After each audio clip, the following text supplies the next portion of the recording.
Hello అండి అందరికీ. ఈరోజు రెసిపీ నా ఫేవరెట్ రవ్వ దోశని క్రిస్పీగా టేస్టీగా ప్రిపేర్ చేసి చూపిస్తున్నాను. ఈ రవ్వ దోశ బ్రేక్ఫాస్ట్లో అయినా డిన్నర్లో అయినా చాలా బాగుంటుంది. ఫస్ట్ ఒక మిక్సింగ్ బౌల్ తీసుకొని 1 కప్పు సుజీ రవ్వ అంటే ఉప్మా రవ్వను వేసుకోండి. కొన్ని ఏరియాలో బొంబాయి రవ్వని అని కూడా అంటారు, మేమైతే గోధుమ నూక అంటామండి. నెక్స్ట్ 1 కప్పు బియ్యం పిండిని వేసుకోండి. 1/2 కప్పు మైదా పిండి వేసుకొని ఈ మెజర్మెంట్ అంతా ఒకే కప్తో కొలుచుకోవాలి. నెక్స్ట్ ఇందులోకి 1/2 టీ స్పూన్ జీలకర్ర, 2 పచ్చిమిర్చిని చిన్నగా కట్ చేసి వేసుకోవాలి. 1 ఇంచు అల్లంను చిన్నగా తరిగి వేసుకోవాలి.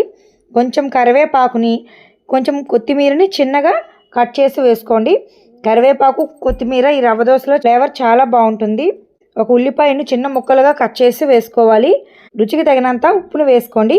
అంతేనండి. వీటన్నిటిని ఒకసారి గరిటెతో బాగా కలిపేసి వాటర్ని యాడ్ చేసుకోవాలి. ఫస్ట్ 2 కప్పులు వాటర్ వేసుకుంటున్నాను.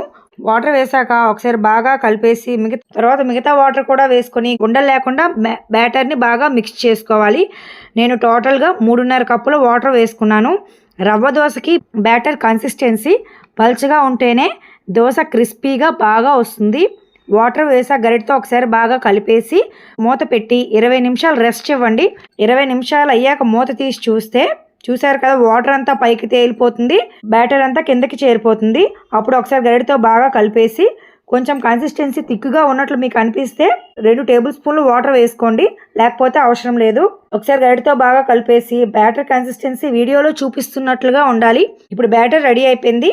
రవ్వ దోశను వేయడానికి స్టవ్ పైన పెనం పెట్టుకొని పెనం బాగా హీట్ అయ్యాక 1 టీ స్పూన్ ఆయిల్ని బాగా స్ప్రెడ్ చేసుకొని కొద్దిగా ఉల్లిపాయ ముక్కలు వేసుకొని రవ్వ దోశని పెనం మీద ఈ విధంగా పల్చగా పోసుకోవాలి. నార్మల్ దోశలా స్ప్రెడ్ చేయకూడదు, వీలైనంత పల్చగా వేసుకొని దోశ వేసాక కొద్దిగా ఆయిల్తో కానీ బటర్ కానీ దోశ అంచులు వేసుకొని మీడియం టు హై ఫ్లేమ్లో దోశ క్రిస్పీగా అయినంత వరకు బాగా కాల్చుకోవాలి. దోశ ఫ్రై అవుతుండగా వెంటనే రివర్స్ చేయకూడదు, బాగా కాలాకే రెండో వైపు తిప్పుకోవాలి, లేదంటే దోశ షేప్ అవుట్ అయ్యి విరిగిపోతుంది. దోశ చివర్లు సరిగా కాలకపోతే పెనంని అటు ఇటు తిప్పుతూ అడ్జస్ట్ చేసుకోండి. ఇప్పుడు దోశ బాగా కాలి క్రిస్పీగా అయ్యాక అప్పుడు రెండో వైపు టర్న్ చేసుకుని దోశను బాగా కాల్చుకోవాలి. 2 వైపులా రవ్వ దోశను బాగా కాల్చుకున్నాక ప్లేట్లోకి వేసుకొని సర్వ్ చేసుకోవడమే. అంతేనండి, tasty crispy rava dosa ready అయిపోయింది.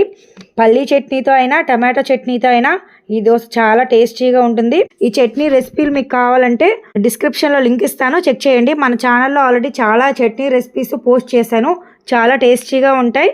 Thanks for watching this video. Please subscribe.